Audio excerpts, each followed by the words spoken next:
ज्ञानोबा हरिपाठ आणि आपला यातील अभंग चालू आहे 6वा. प्रत्येक अभंग हा दुसऱ्या अभंगाशी निगडित आहे. मागच्या 5व्या अभंगात ज्ञानोबा शेवटचा सांगतात की ज्ञानदेव सांगे दृष्टांताची मात आणि साधूचे संगती तरण पाय. म्हणजे साधूची संगत धरली तरच आपण तरुण जाऊ शकतो. साधूची संगतच मिळाली नाही, श्री गुरु केलाच नाही माणसाने, समागम केलाच नाही, संतांनी जो काही भांडार लिहून ठेवलेला आहे आणि त्या भांडाराची चावी जी आहे ते उघडण्याची चावी संतांच्या हाती दिलेली आहे. तुका म्हणे किल्ली संता हाती दिली हो. भांडार गृह असते भरले पण आड असे किल्ली. किल्ली आडमार्गाला आहे आणि ती कोणाकडे आहे तर संतांकडे आहे. आणि संत आपल्याला जीवनात आले तरच आपल्याला ही भांडार गृह ओपन करता येतील. नाहीतर आपण आयुष्यभर कितीही आपण वाचन केलं, जप केलं, तप केले, आपण जप केले, तप केले, अगदी व्रत, वैकल्य, यज्ञ, 4 वेद, 6 शास्त्र, 18 पुराणे आपण जरी वाचली तरी पण ह्या ग्रंथांचा अर्थ आपल्याला कळणार नाही. कारण ग्रंथामध्ये गर्भित अर्थ आहेत. ग्रंथामध्ये अर्थ कसे आहेत? गर्भित अर्थ आहेत. आणि त्या गर्भित अर्थांतर आपल्याला शोधून काढायचं असेल तर आपल्याला आपल्याच आतमध्ये असलेल्या त्या अंतरीच्या अंतरात्म्याशी आपल्याला एकरूप व्हावं लागेल.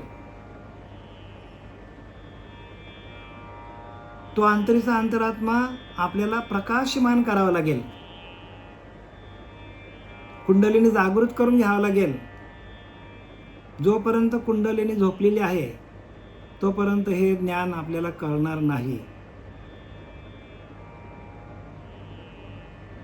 आणि ती कुंडलिनी जागी करण्याचं सामर्थ्य संतांच्या हातात भगवंताने दिलेलं आहे.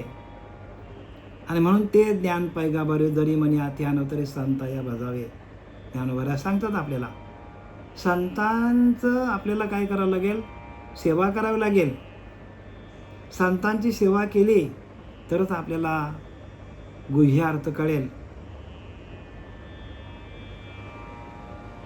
आणि म्हणून शेवटचा ओवी काय सांगता आपल्याला की ज्ञानदेव सांगे दृष्टांताची मात आणि साधूचे संगती तरण पाय. म्हणजे साधूची संगत धरली तरच आपल्याला तरता येईल. आणि ज्यांना साधू ओळखता आलं नाही त्यांचं अखंड आयुष्य असंच जाईल. आणि परत ते लोक पुनरुपी जननम पुनरुपी मरणम ह्या संकटामध्ये सापडून जाणार. म्हणून साधू ओळखता आला पाहिजे. साधूच्या संगती तरण पाय. साधूची संगत भेटली तर आपल्याला तरता येईल. आणि जर साधूची संगत आपण केली नाही तर आपण काय लिहिलंय? जिता नाही सार्थ केला, व्यर्थ आयुष्य निघून गेला, मुळी धान्याचं नाही पेरिले उगेल कैसे. साधू काय करतात? पेरणी करतात, सबीजाची पेरणी करतात. आपल्या मस्तकावर हात ठेवतात आणि सबीजाची पेरणी करून आपल्याला ती कुंडलिनी जागृत करतात. आणि एकदा का कुंडलिनी जागृत झाली तर मग सगळं ज्ञान तुम्हाला आपोआपच ज्ञान तुम्हाला शोधत येईल. तुम्हाला ज्ञानाकडे जायची गरज लागणार नाही. फक्त साधूंनी दिलेल्या त्या महावाक्याच्या बोधावर आपल्याला आरूढ होता यायला पाहिजे. काय व्हायला पाहिजे? साधूंनी दिलेला बोध आहे आणि त्या बोधाच्या माध्यमातून आपल्याला हे ज्ञान होतं. ज्यांच्याकडे बोध नसेल त्यांना हे ज्ञान होणार नाही. कारण हे गुह्य आहे. हे वाचिक ज्ञान नाही आहे, हे ऐकीव ज्ञान नाही आहे. हे स्वयंभू आपल्या हृदयामध्ये प्रगट झालेलं ज्ञान आहे. आणि म्हणून बरीचशी लोक काय करतात? मंदिरात जातात आणि हरिपाठ घेतात, मस्तपैकी एकदम तोऱ्यात गातात. त्या मृदुंगावर, त्या तालांच्या गजरामध्ये, त्या पेटीच्या गजरामध्ये, पण त्याचा अर्थ कोणालाच माहीत नाही ना. म्हणून अर्थ पाहिल तो समर्थ हो. लोक असमर्थ का झाली? तर त्या गाण्यांच्या नादी लागली, म्हणजे त्या म्युझिकच्या, त्या तालाच्या, त्या सुराच्या मागे लागली लोक, आणि त्यांनी काय केलं? स्वतःचं नुकसान करून घेतलं. म्हणून अशातली वार्ता नाही बरं का. म्हणा तुम्ही उत्तम प्रकारे म्हणा, पण त्याचा अर्थ काय ते घरी आल्यावर बघा. आणि तो अर्थ करण्यासाठी गळ्यामध्ये माल, तुळशी माल गळा, गोपीचंद टिळा आणि हृदय कळवला वैष्णवांचा. कशासाठी? तो जो ज्ञानोबारांनी लिहिलेला जो अर्थ आहे, तो अर्थ आपल्याला अभिप्रेत आहे. उगाच वाकडं तिकडं काही पण अर्थ सांगून जमणार नाही. कारण हा नामसूत्र ग्रंथ आहे. ज्यांच्याकडे नाम नसेल, अखंड चिंतन नामाचं नसेल, त्यांना हा हरिपाठ करणं खूप अवघड आहे. मग ते काय करतात? तर ते अगदी मृदुंगावर आणि तालावर गातात आणि त्याच्या पुढे ते जात नाही, आणि त्याच्यामध्येच ते समाधान मानतात. आणि समाधान कुठे आहे? तर समाधान त्या अर्थामध्ये आहे. समाधान कशामध्ये? अर्थामध्ये आहे ना. तो अर्थ आपल्या आतमध्ये लागला पाहिजे आपल्याला. आता आपण ह्या 6व्या अभंगाकडे वळूया. ज्ञानोबा काय सांगतात बघूया. हरिपाठातला संत ज्ञानेश्वर यांचा हरिपाठ आणि त्यातील अभंग क्रमांक 6. आता ज्ञानोबा 6मध्ये 6व्या अभंगात काय सांगतात बघूया. साधुबोध झाला तो नोरून या ठेला आणि ठाईच मुराला अनुभव. ज्ञानोबा इथे आपल्याला अनुभवाचं सांगतात. काय सांगतात? अनुभवाचं सांगतात. अनुभव हाच आपला गुरु आहे. 14 ब्रह्मापैकी अनुभव आपला गुरु आहे. चतुर्दश ब्रह्म वाचा दासबोधामध्ये, त्याच्यामध्ये सगळं दाखवलेलं आहे. पहिला म्हणजे शब्द ब्रह्म आहे, नंतर खम ब्रह्म आहे, नंतर सगुण ब्रह्म, निर्गुण ब्रह्म, त्याच्याशी तदाकार होणं तेही ब्रह्म आहे. तर आता सांगायचं काय की साधुबोध झाला तो नुरून या ठेला. साधूच्या बोधातून आपल्याला आपल्याच देहाचा विसर पडतो. ते कसं पडतं? साधुबोध म्हणजे काय? साधूचं बोध म्हणजे काय? साधू आपल्याला बोध काय देतो? अहम ब्रह्मास्मी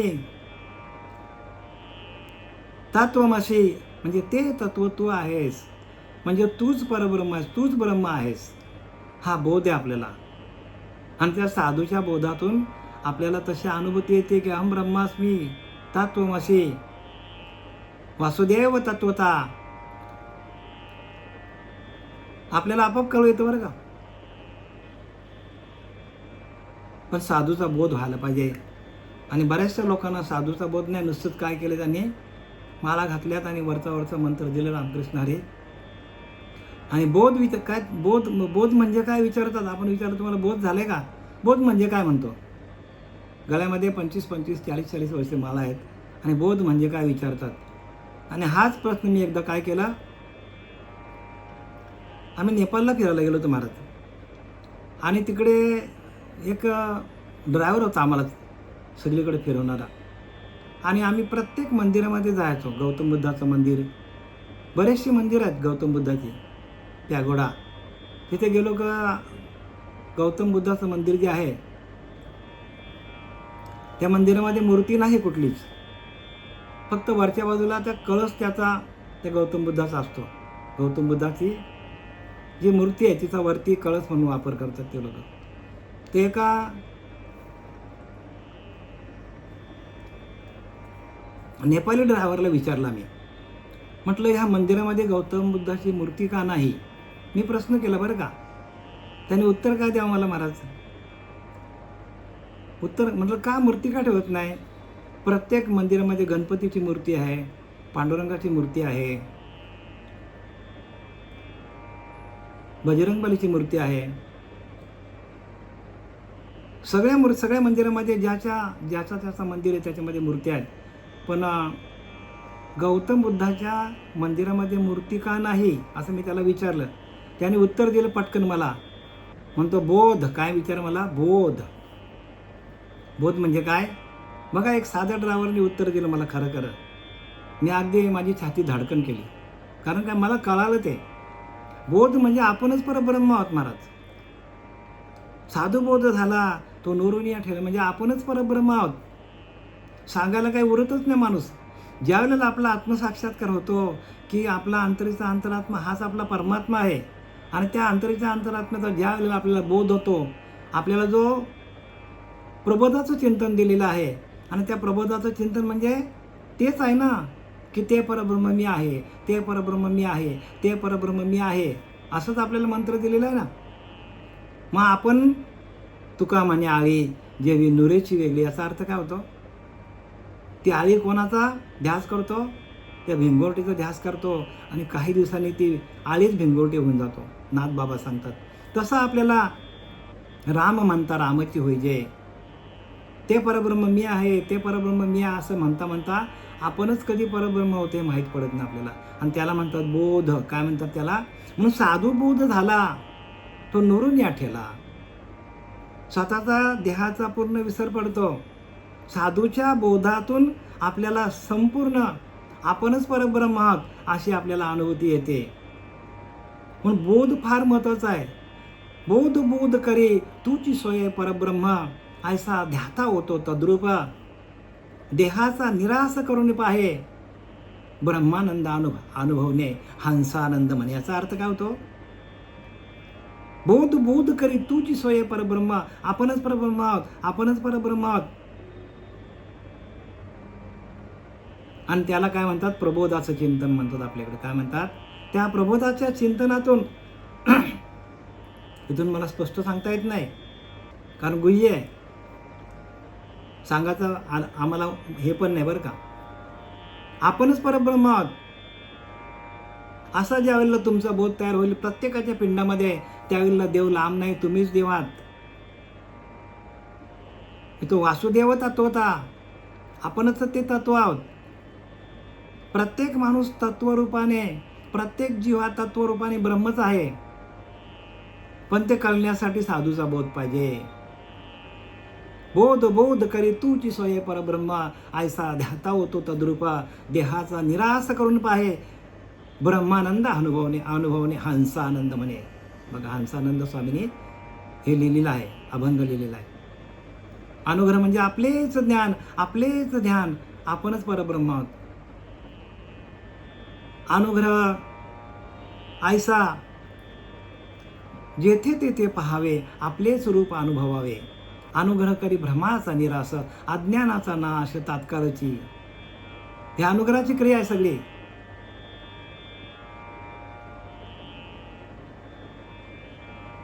अनुग्रह करी भ्रमाचा निराश, अज्ञानाचा नाश. आपला अज्ञान निघून जातो.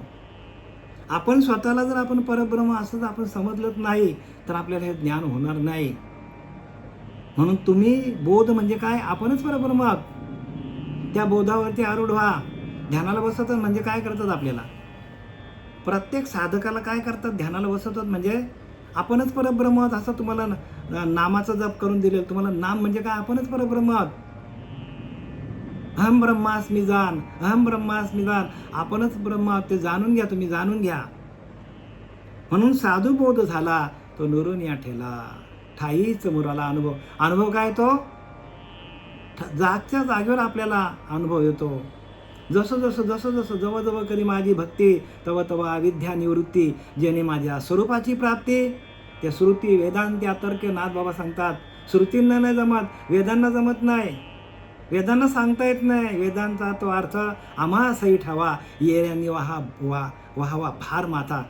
तुकोबराय सांगतात वेदांचा तो अर्थ आम्हाच इथे ठावा, येऱ्यांनी वाहावा फार माता. पालख्यांमध्ये मिरवतात, सगळे ग्रंथ आहेत ते पालख्यांमध्ये मिरवतात. पण त्याचा अर्थ तुकोबाराय सांगता आम्हालाच विचारा. कारण तुकोबारायांनी जी साधना केलेली आहे ती बाबाजी चैतन्य आला त्यांच्या जीवनामध्ये आणि त्यांनी अनुग्रह दिला. आणि प्रबोधाचं चिंतन दिलं आणि त्या चिंतनातून त्यांना हे ज्ञान झालं. असं ज्ञान झालेलं आहे आधी अनादी काळापासून आलेलं नाम आहे. आधी अनादी काळापासून नाम आहे. तुकोबऱ्यांना बोध कुठून झाला, ज्ञानवरांना बोध कुठून झाला? लिहिलं की ना, आदिनाथ गुरु सकळ सिद्धांचा मच्छिंद्रतायाचा मुख्य शिष्य मच्छिंद्राने बोध गोरक्षाशी केला. गोरक्ष वळला गहिनी प्रसादे निवृत्ती दातारा. ज्ञान देव सार चोजविले. हे काय लिहिलंय? बोध तुम्हाला झाला पाहिजे हो. बोधच तुमचा काय आहे? बोधच तुम्हाला त्या परब्रह्म तत्वाशी एकरूप करेल. बाकी तंत्र मंत्र उपदेश ते गुरु आहेत, असे गुरु आहेत घरोघरी आहेत ते. परंतु शिष्य असं मिळवे साध वास्तू ते अशी श्रीकृष्ण सद्गुरू माने. भगवंतांनी सांगितलं आहे की जीवशिवाचं ऐक्य व्हायला पाहिजे, त्यालाच गुरु म्हणा, अन्यथा गुरु नाहीच सांगितले. ते समाज प्रबोधनकारक आहेत, समाज प्रबोधनकार आहेत ते. आणि म्हणून साधुबोध झाला. ज्यावेळेला साधुबोध होतो, कानी जे पेरिले डोळा ते उगवले, व्यापक भरले परब्रह्म ते, अशी अवस्था आहे. कानामध्ये आपल्याला मोटुके गुरुमुखे उदजत दिसे आणि हृदय स्वयंभूचा असे. बघा, आपल्याला गुरुच्या मुखातून ते महावाक्याचा बोध होतो ना होतो, ते स्वयंभू आपल्या अंतःकरणामध्ये असलेलं, स्वयंभू आपल्या हृदयामध्ये असलेलं ज्ञान प्रगट होतं, आपोआप प्रगट होतं. काही करावं लागत नाही. कुठून उसणं आणून द्यायची गरज लागत नाही. ते आहेच तुमच्याकडे प्रत्येकाकडे नाम आहे. नव्या अध्यायामध्ये सांगतात की नाही, तरी सर्वत्र मीची असे परी कौनिके उपासीला नसे. कोणाची उपासना चालू नाही, कोणाचं नामस्मरण चालू नाही, सगळ्यांचं चालू आहे, पण तो बोध नाही तुमच्या पिंडामध्ये. बोध पाहिजे व बोधाशिवाय नाही. आणि ते बोध देणारे श्रीपाद बाबा, रामदास बाबा, नारायण बाबा, नाना बाबा, पांडुरंग दिवेकर बाबा, बंडो बाबा, केरो बाबा, शांतामाई, हे सगळ्या ह्या मालिकेतले जेवढे सत्पुरुष आहे, सिद्ध पुरुष आहेत, त्या सिद्ध पुरुषाला प्रत्येक त्या नामाचा स्पर्श आहे. नामाचा बोध प्रत्येक सिद्ध पुरुषाकडे होता आणि तो आपल्यापर्यंत आलेला आहे. असा उगाचच कुठून तर आलेला नाहीये. आणि म्हणून बोध हा फार महत्वाचा आहे. आपण पूजा अर्चा करतो, सगळं करतो, पण आपल्याला माहित आहे का आपणच परब्रह्म आहोत? आपल्यातला वारा निघून गेला तर आपण पूजा करू का? मग परब्रह्म कुठे आहे? म्हणतात की नाही, निघून गेला वारा आणि खाली राहिला पसारा. हे पसारा आहे आपला. पण ह्या पसाऱ्याला चालवणारा जो परमात्मा आहे तो आपल्याला बोध रूपाने प्रगट होतो. बोधाच्या माध्यमातून आपल्याला त्याची अनुभूती येते, प्रत्यक्ष अनुभव येतो, आपल्याला अनुभव येतो. आणि असं प्रत्येक संताला अनुभव आलेला आहे आणि ती परंपरा आपल्यापर्यंत आलेली आहे. संत बीज नहीं पलटे, जुग गया अनंत, हर एक युग में अवतार धरे, फिर भी संत के संत. बघा, प्रत्येक युगामध्ये संत अवतार घेऊन आले, पण तो बीज कधीही काय, बीजामध्ये काही बदल झालेला नाही. तोच बीज आहे. ज्या बीजातून संपूर्ण ब्रह्मांडाची सृष्टीची निर्मिती झाली, तोच बीज आपल्याकडे आहे. म्हणून त्याला बीज मंत्र म्हणतात, सबीजाची पेरणी.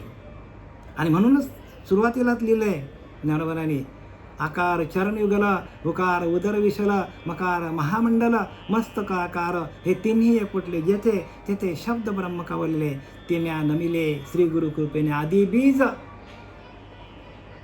हे बीज आहे आणि त्या बीजाच्या माध्यमातून आपल्याला हा बोध होतो, अहम ब्रह्मास्मी, आपणच परब्रह्म, लांब जायची गरज नाही.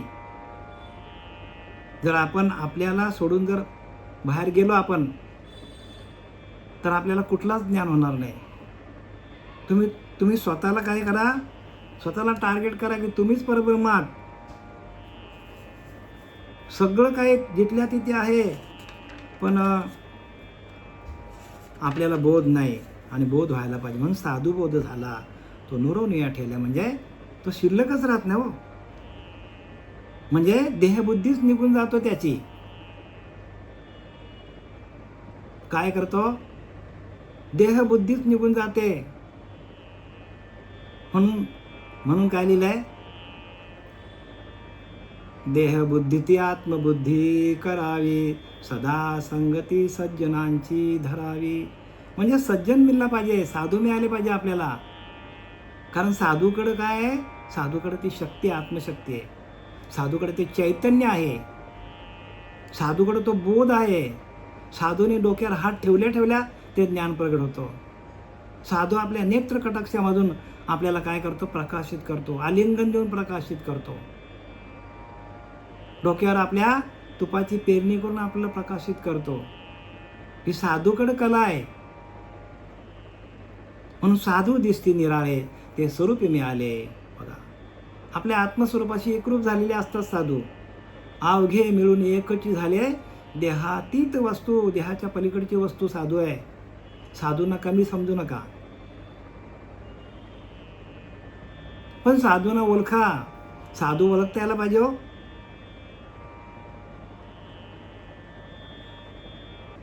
म्हणून साधू बोध झाला तो नुरुनिया ठेला, आणि ठाईच मुराला अनुभव. ठाईच मुराला कधी कधी कधी अनुभव मुरला जातो आपल्यामध्ये? कधी मुरावला जातो? ठाईच म्हणजे ज्यावेळेला आपण ठाईच बैसून करा एकचित्त. ज्यावेळेला आपण आपलं एकाग्र चित्त करतो एका जागेवर बसून. साधू काय करतात? आपल्याला आसन देतात, आसनावर बसवतात आणि आसनावर बसून आपल्याला ध्यान करायला सांगतात. आणि मग आपल्याला सबीजाची पेरणी करतात. ज्ञानोबारांनी लिहिले की नाही, आसनाची या गाडी का, आम्ही जो मार्ग सांगितला निका, तेने होईल तरी होई का निरोधी या, एरवी तरी येणे योगे, जे इंद्रिय विंदान लागे ताई चित्त भेटोरी घ्या. आपण आपल्यालाच आपलं चित्त भेटायला येतो. आपल्यालाच आपल्याला आपलं आत्मतत्व भेटतो. आपल्यालाच आपलं ज्ञान प्रकाशित करतो. लांब कुठे जायची गरज नाही. तुम्ही सगळं काही भांडार घेऊन तुमच्या जवळ तुम्हाला भगवंतानी जन्माला घातलेलं आहे. सगळं तुमच्या जवळच आहे. सगळी तीर्थ तुमच्या जवळ आहेत. म्हणून गेले की नाही, सकल तीर्थ निवृत्तीच्या पायी, तेथे बुडी दे माझ्या मना. काल मी सांगितलं तुम्हाला. काल सकल तीर्थे निवृत्तीच्या पायी. हो, कुठं जाता तीर्थाला? कोणत्या तीर्थाला जाता? त्रिवेणी संगमी नाना तीर्थे भ्रमी, चित्त नाही नामी तरी ते व्यर्थ. ज्ञानोबारांनी किती आपल्याला किती ठिकाणी सावध केलंय, पण आपण सावध नाही झालेलो. सावध व्हा, अजूनपर्यंत वेळ गेलेली नाही. आणि म्हणून साधू बोध झाला तो नुरुनिया ठेला, आणि ठाईच मुराला अनुभव. म्हणजे ठाईच म्हणजे जागच्या जागेवर बसल्या बसल्या आपल्याला अनुभव येतो. मुराला म्हणजे काय? हळू आपल्याला काय होतो? त्या आत्मतत्वाची आपल्याला जाणीव होतो, बोध होतो आपल्याला की आपणच परब्रह्म आहोत. जसा जसा लोणचा, बघा लोणचं आपण काय करतो? लोणचं आपण ठेवतो बरणीमध्ये, पण जसा मुरत जाईल तो, तसं त्याची काय होते? तसं त्याची टेस्ट वाढत जाते. तसं आपण जसं जवळ करी माझी भक्ती, जसं आपण भगवंताचं भजन करू, नामस्मरण करू, तसं ते काय होतो? तो नाम आपल्या रोमारोमामध्ये मुरला जातो. पहिल्यांदा तुम्हाला ध्यानाला बसल्यावर पहिल्यांदा तुम्हाला तुमचं मन इकडे तिकडे भरकटत जाईल सारखा. पण 15 मिनिटानंतर हळूहळू शांत होत जाईल. 1 तासाने अजून, 2 तासांनी अजून, 3 तासाने तुम्ही पूर्ण ध्यानाचा निराश होतो. पण आपण 3 तास ध्यान केला तर पाहिजे.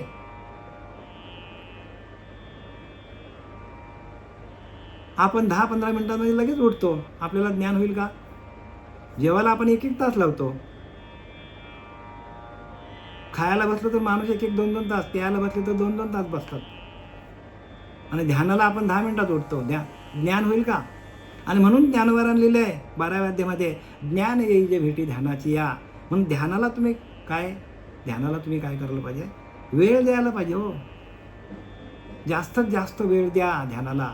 ध्यानाच्या माध्यमातून ज्ञान होतो, असं ज्ञान होत नाही. सगळ्या संतांनी हेच केलेलं आहे.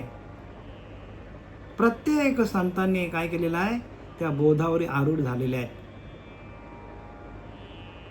आणि म्हणून काय सांगतात की ठाईच मुराला अनुभव. अनुभव आपल्याला आपल्या आतमध्ये अनुभव काय येतो आपल्याला. आणि एकदा का तो अनुभव तुमच्या आतमध्ये मुरला तर तुम्हाला मग ध्यानाला वेळ लागत नाही. मग 1 वर्षांनी, 2 वर्षांनी, 3 वर्षांनी जसं जसं आपण ध्यान करत जाणार तसं तसं पहिल्यांदा आपल्याला 1 तासाने ध्यान लागायचा. जर आपण 1 वर्ष ध्यान केलं सातत्याने, 6 महिने ध्यान केलं, 3 महिने ध्यान आपण सातत्याने केला ब्रह्ममुहूर्तावर, तर आपल्याला कदाचित 5 मिनिटात पण ध्यान लागू शकतो, 10 मिनिटात पण लागू शकतो. जशी आपल्याला आवड होईल. परमाचा आवडीचा आहे, सवडीचा नाही बरं का. आवड पाहिजे तर सवड तुम्हाला लगेच आहे. पण आवडच नसेल तर सवड कुठनं भेटेल. आपल्याला सगळीकडे आवड आहे हो. प्रपंचातल्या गोष्टी आपल्याला जमा करायची भरपूर आवड आहे. हे आणा, ते आणा, अमुक आणा, तमुक आणा. काय काय माणूस करत बसतो. हे कपडे आणा, ते कपडे आणा. सगळ्या नातेवाईकांना आपण बोलवायचं नाही का, बोलवा ना. पण जेवढी आवड संसारामध्ये आहे तेवढीच आवड आपल्या परमार्थामध्ये पण आपल्याला दिसली पाहिजे. तरच आपल्याला तरुणोपाय आहे, नाही तर तरुणोपाय नाही आहे. आणि काय सांगतात, साधुबोध झाला तो नरून ठेला, ठाईच मुरला अनुभव. आणि अनुभव आल्यानंतर सांगतात कापुराची वाती उजळलेली जाते. जसं कापुराची ज्योत आहे, कापुराची ज्योत आहे. ज्योत आहे का कापराला? कापराला ज्योत नाही. अखंड कापूरच काय आहे? अखंड कापूरच काय आहे तर ताबडतोब पेटतो तो, त्याला वेळ लागत नाही. अखंड कापरामध्येच अग्नी आहे, पण जरासा अग्नी लागला की ताबडतोब तो सगळं संपूर्ण पेटतो. संपूर्ण कापरामध्ये काय आहे? अग्नी आहे. फक्त त्याला अग्नी आपण जरा लावला जरा का लगेच तो काय होतो. तसा आपला देह पूर्णपणे परब्रह्म आहे. संपूर्ण देहच आपला काय आहे? ब्रह्म आहे. तो बोध तुम्हाला झाला पाहिजे. बोध झाल्यानंतर ह्या गोष्टी आहेत. तो कापूर पूर्णपणे कसा आहे तर अग्निरूप आहे. तसा आपण पूर्णपणे ज्ञानस्वरूप आपणच आहोत. ज्ञान अग्नी संपर्के कडशिले विवेके आणि पद आले परिपाके आमोदेशे ज्ञानवरास. ज्ञान अग्नी संपर्के, ज्ञान अग्नीचा संपर्क झाल्या आपल्याला काय होतो? कुंडलिनी जागृत होतो. त्या नामाचा बोध झाल्या आपल्याला कुंडलिनी जागृत होतो. आणि म्हणून काय सांगतात की कापुराची वाती उजळलेली ज्योती. कापुराला वातच नाही हो. कापुराला वात आहे का? वातच नाही. संपूर्ण कापूस कसा आहे, कापूर कसा आहे तर अग्नी स्वरूपच आहे. फक्त त्याला अग्नीचा स्पर्श झाल्या संपूर्ण कापूरच पेटून जातो. तसं आपल्याला त्या साधूचा बोध झाला तर साधूच्या बोधातून आपल्याला असा अनुभव येतो की आपणच परब्रह्म आहोत. स्थूल, सूक्ष्म, कारण, महाकारण या संपूर्ण देहाचा काय होतो त्या साधूच्या बोधातून निराश होतो आणि आपण ज्ञान कैवल्य अवस्थेमध्ये जातो. ज्ञान कैवल्य अवस्था. आणि म्हणून साधूचा बोध फार महत्वाचा आहे. आणि त्या बोधातून चारही देहाचा निरसन होतो. आणि चारही देहाचा निरसन झाल्यानंतर आपल्याला ज्ञानवराला सांगतात की नाही, कैवल्याचा पुतला प्रगटला भूतला. म्हणजे कैवल्य अवस्था आपल्यालाच प्राप्त होतो. पण कधी? बोधातून बरं का. बोध करी तुझी स्वय परब्रह्म ऐसा ध्याता होतो तद्रूप. त्या परब्रह्म तत्वाशी एकरूप होतो. आणि चारही देहाचा निरसन होतो आपला. चारही देह आहेत ना, स्थूल, सूक्ष्म, कारण, महाकारण. ह्या चारही देहाचा निरसन होऊन आपण 5व्या देहामध्ये ज्ञान कैवल्य अवस्थेमध्ये जातो.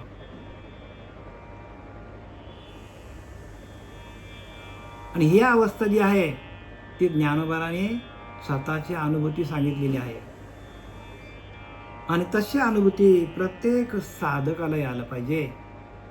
पण ती येण्यासाठी आपल्याला काय करायला पाहिजे? त्या बोधावरती आपण आरूढ व्हायला पाहिजे. बोधच काय करतो? बोधच आपल्याला त्या परब्रह्म तत्वापर्यंत पोहोचवतो. बोध म्हणजे काय? अहम ब्रह्मास्मी. आपणच परब्रह्म आहोत. आणि ती एकदा अनुभूती आली का आपल्याला परमार्थ एकदम सोपा आहे, एकदम सोपा परमार्थ आहे. पण ती अनुभूती येत नाही तोपर्यंत कठीण आहे. कापुराची वाती उजळलेली ज्योती बघा, आणि ठाईच समाप्ती झाली जशी. आणि ती कापुराची वात जी आहे बरं का, 4 देह आपल्या स्थूल सूक्ष्म कारण महाकारण या 4ही देहाचा निरसन होण्यासाठी आपल्याला इडा, पिंगला आणि सुषुम्ना ह्या 3 नाड्या आहेत. इडा, पिंगळा आणि सुषुम्ना ह्या तिन्ही नाड्यातून नाड्या कशा आहेत? इडा नाडी म्हणजे चंद्रनाडी आणि सूर्यनाडी, आणि चंद्रनाडी आणि सूर्यनाडी जेव्हा एकरूप होते, एकत्र येते, तेव्हा आपली सुषुम्ना नाडी चालू होतो. आणि सुषुम्ना नाडीतून आपल्याला ब्रह्मरंध्रात जाता येतो. आणि ब्रह्मरंध्रात गेल्यानंतर आपल्याला स्वतःच्या देहाचा काय होतो? विसर पडतो. स्वतःच्या देहाचा निराश होतो.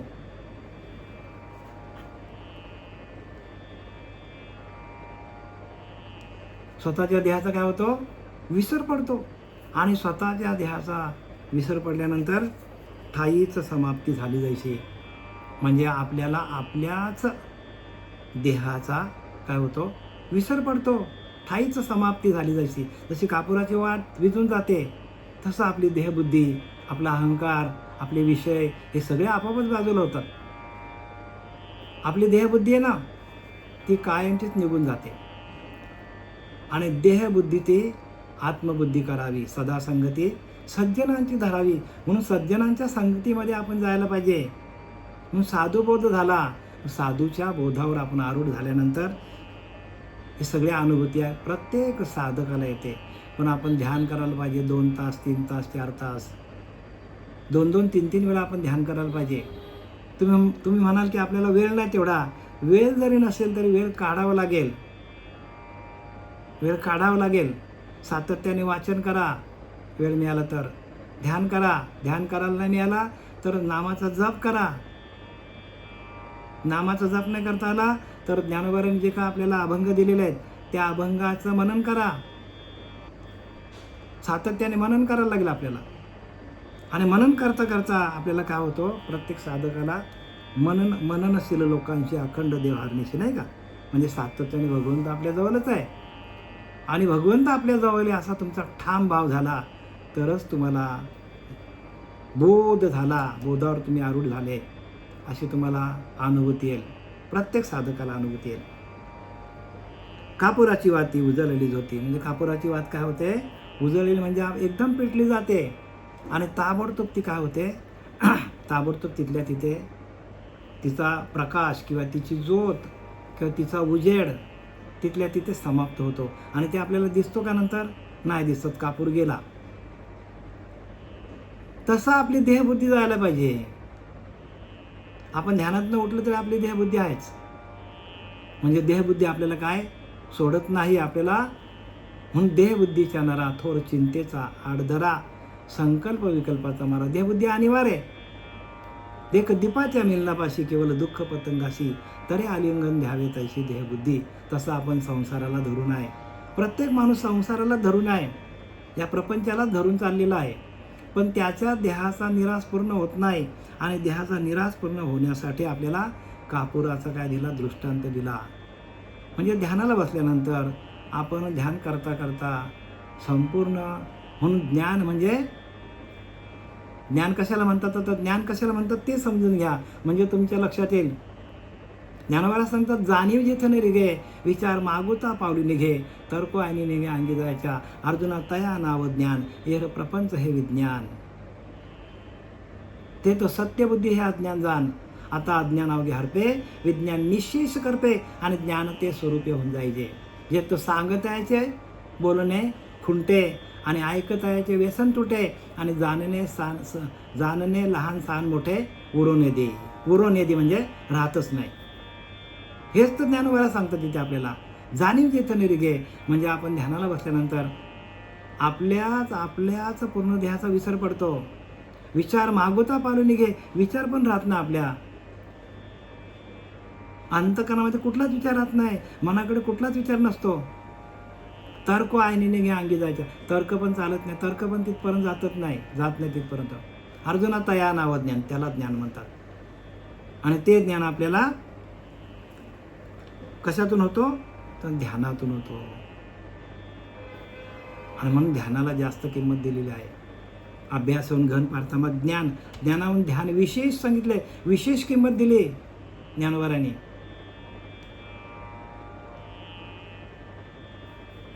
मग कर्मफल त्यागू तो ध्यानाहून सांगू. मग कर्माच्या फलाचा त्याग सांगितलंय, कारण कर्माचं फल माणसाला ध्यानाला बसून देत नाही. मग निष्काम त्याने करायला पाहिजे प्रत्येक गोष्ट. कुठल्याच गोष्टीवर आसक्ती नाही पाहिजे. आसक्ती असेल तर आपल्याला ध्यान लागणार नाही. कापुराची वाती उजळलेली होती, ठाईचं समाप्ती झाली जशी. कापुराची वात एकदा का भिजली का ती आपल्याला दिसत नाही. तसं आपल्याला ध्यान करता करता आपण त्या ध्यानाच्या माध्यमातून इडा पिंगला सुषुम्ना नाडीमध्ये गेल्यानंतर आपल्या देहाचा पूर्णपणे आपल्याला विसर पडतो. आणि एकदा का विसर पडला की आपल्याकडले देहबुद्धी हळूहळू आपल्यातनं निघून जाते. म्हणजे मी देह हा भाव आपला निघून जातो आणि मी परब्रह्म, अहम ब्रह्मास्मी, मी परब्रह्म आहे असा आपला भाव तयार होतो. आणि एकदा का आपण परब्रह्म, मीच परब्रह्म आहे असा तुमचा भाव तयार झाला. आणि म्हणून तर लिहिले की भावेविन देव न कले निसंदेह. तो भाव सांगितले हो, मी परब्रह्म आहे हा भाव सांगितलाय. नंतर लोकांचे भरपूर भाव आहेत, अनेक प्रकारचे भाव आहे लोकांचे. भक्तीमध्ये अनेक प्रकारचे भाव आहे लोकांचे, पण तो भाव न सांगितला. अहम ब्रह्मास्मी हा भाव सांगितलाय. मी तो वासुदेव तत्वता एको हम शिवम हा भाव सांगितलाय. आणि तो भाव आपल्यामध्ये निर्माण झाला तरच आपल्याला पुढचं ज्ञान आपल्याला होणार आहे.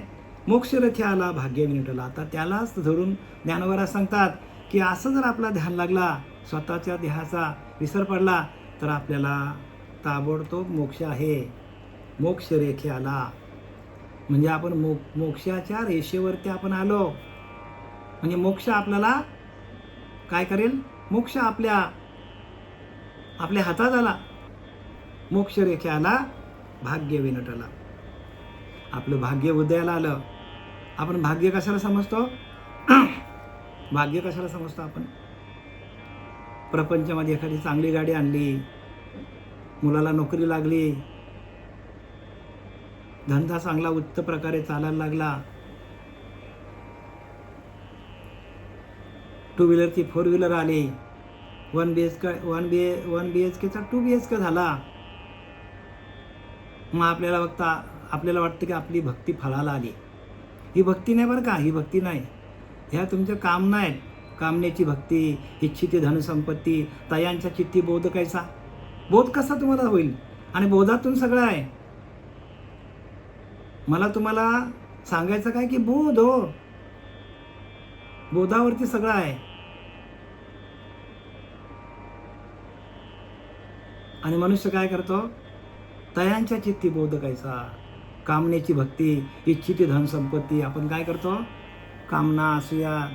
कामना भावना इच्छा असूया, रजगुण तमगुण सत्वगुण आणि काम क्रोध लोभ मदमत्सर दंभ संशय चिंता, हे सगळे काय करतात? आपल्याला वेटाला घालून ठेवलं आहे.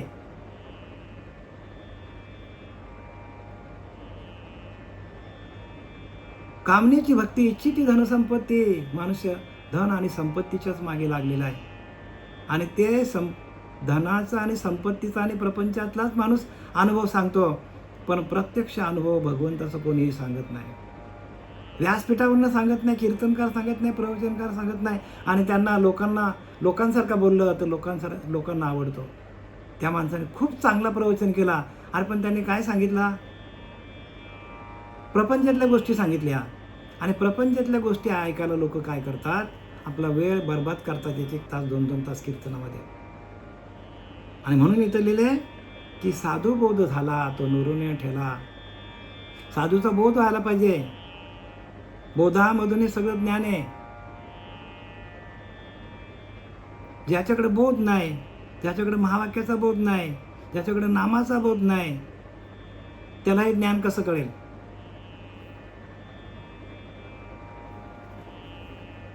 मोक्षरेखे आला भाग्य विनटला.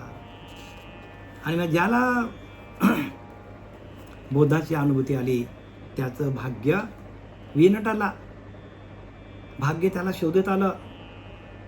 ज्याने जो बोधावर आरूढ झाला त्याला भाग्य त्याला शोधत येतो. त्या साधकाला भाग्य कोणाला शोधत येतो? त्या साधकाला शोधत येतो भाग्य.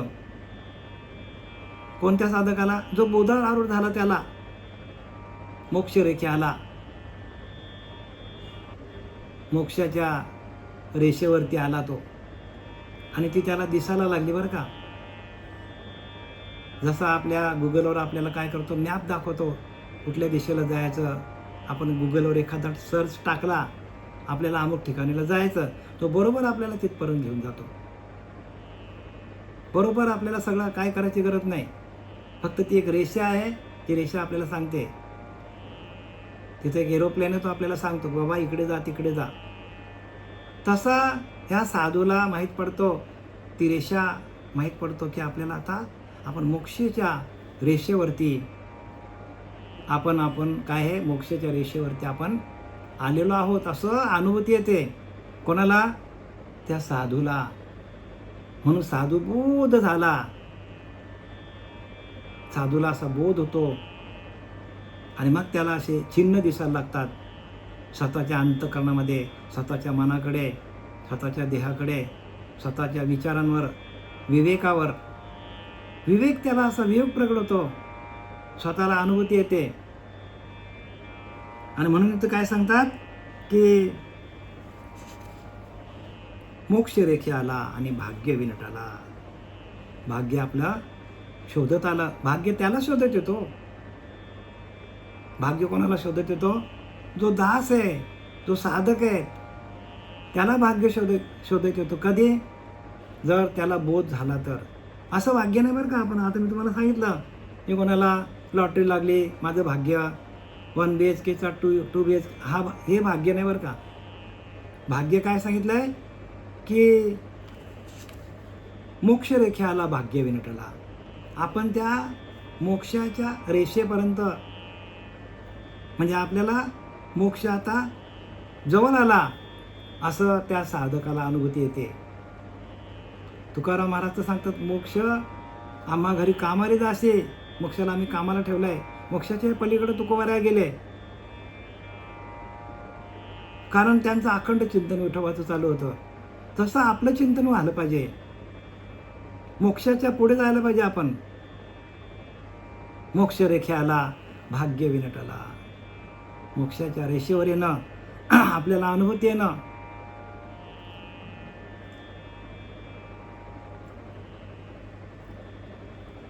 आपली वृत्ती जी आहे त्या वृत्तीतून आपण निवृत्त व्हायला पाहिजे. गंगा सागर संगमी अवघ्या झाल्या उर्मी एक. गंगा सागर संगमी अवघ्या झाल्या उर्मी एक. म्हणजे काय? गंगा सागराला मिळाली तर गंगेच्या सर्व उर्मी निघून जातात. तसं आपल्याकडे असलेले सगळे विकार, आपल्याकडे असलेले अवगुण, आपल्याकडे असलेले काम क्रोध लोभ मद मत्सर दंभ संशय चिंता, आपल्याकडे असलेला अहंकार सगळा निघून जातो आणि आपणच परब्रह्म होतो. गंगा सागर संगमी अवघ्या झाल्या उर्मी एक. का सरिता गंगेशी मिळाली, निर्णय होता गंगा झाली, मग ती वेगळी केली तरी होणार नाही.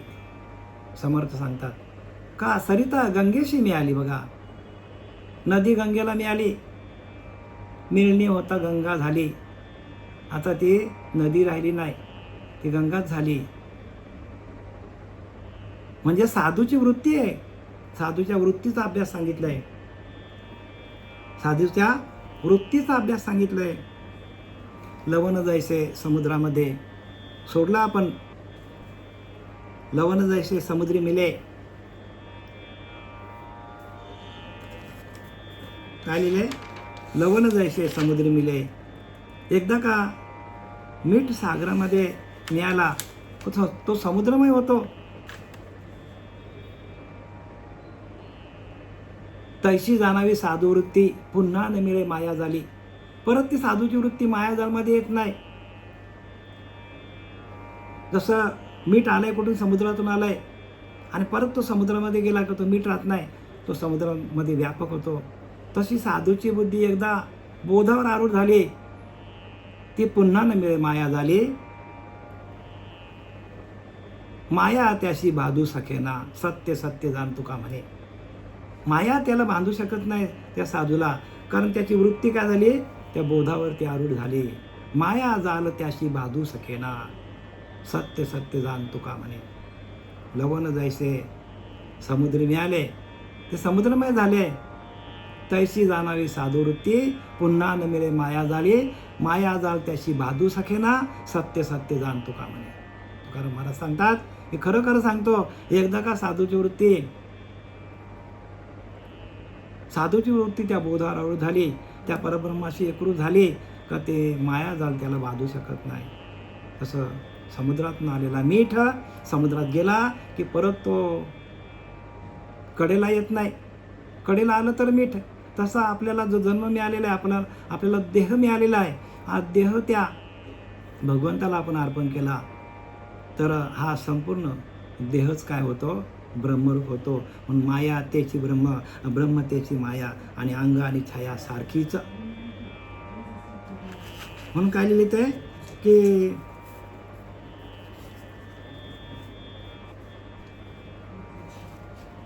मोक्षरेख्याला भाग्य विनटला, साधूचा अंकाला हरिभक्त. म्हणजे साधूचा अंकित होतो, हरिभक्त जो आहे तो साधूच्या आज्ञेप्रमाणे चालतो, साधू सांगेल त्याप्रमाणे तो वागतो, आणि म्हणून त्याला तो बोधावर आरूढ आहे असं आपण समजून जायचं. म्हणजे गुरुनी आज्ञा केली, त्या आज्ञेप्रमाणे जर प्रत्येक साधक चालला तर 100% त्याला मोक्ष आहे.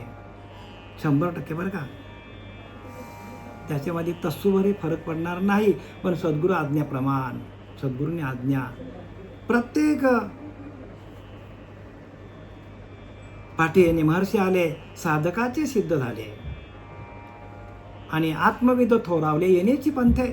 त्याच पंथामध्ये आपण आत्मस्वरूपाला जातो. पाठी येणे महर्षी आले, साधकाचे सिद्ध झाले. मोठे मोठे महर्षी आले, संत आले, सिद्धपुरुष आले, महात्मे आले, ते पहिल्यांदा साधक होते. जसा राम साधक होता वसिष्ठ मुनींचा, जसं कृष्ण परमात्मा संदीपनांचा साधक होता, तसं तुकोबराया कोणाचा साधक होता, बाबाजी चैतन्याचा. ज्ञानवराया जसे साधक होते कोणाचे, निवृत्तीनाथांचे. तसं आपण साधक व्हायला पाहिजे. जोपर्यंत आपण साधक होत नाही तोपर्यंत आपली सहांची धग तशीच चालू राहणार आहे. आणि ते सहा एवढे धगधग करतात तर आपल्याला साधनाच करून देत नाही. आणि त्या सहांची धग सावण्यासाठी आपल्याला काय करायला पाहिजे, तर त्या बोधावरती आरूढ व्हायला पाहिजे. बोध करी तुची सोय परब्रह्म, असा ध्याता होतो तद्रूप, देहाचा निराश करून पाहे, आणि ब्रह्मानंद अनुभवणे हंसानंद म्हणे. झालेली सेवा आपले सच्चिदानंद सद्गुरू श्रीपाद बाबा, सच्चिदानंद सद्गुरू रामदास बाबा, सच्चिदानंद सद्गुरू नारायण बाबा, सच्चिदानंद सद्गुरू रोहिदास बाबा, सच्चिदानंद सद्गुरू नाना बाबा, सच्चिदानंद सद्गुरू पांडुरंग दिवेकर बाबा, सच्चिदानंद सद्गुरू गजानन महाराज, सच्चिदानंद सद्गुरू शरद बाबा, आपले प्रकाश बाबा, नारायण बाबा, जाहीर बाबा, ह्या सगळ्या बाबांच्या मस्तकावर, चरणावर आपलं मस्तक ठेवून काय करतो, मी माझ्या या सेवेला पूर्णविराम देतो. आणि तुम्ही संत माईबाप तुमच्या सगळ्यांच्या चरणावर मी माझं हा जो भाव आहे तो समर्पित करतो. पुंडलिकावरती हरी विठ्ठल, श्री ज्ञानदेव तुकाराम पंढरीनाथ भगवान की जय, माऊली ज्ञानेश्वर महाराज, जगद्गुरु जगदवंद्य तुकाराम महाराज की जय, शांती ब्रह्म एकनाथ महाराज, अवधूत चिंतन श्री गुरुदेव दत्त, अवधूत.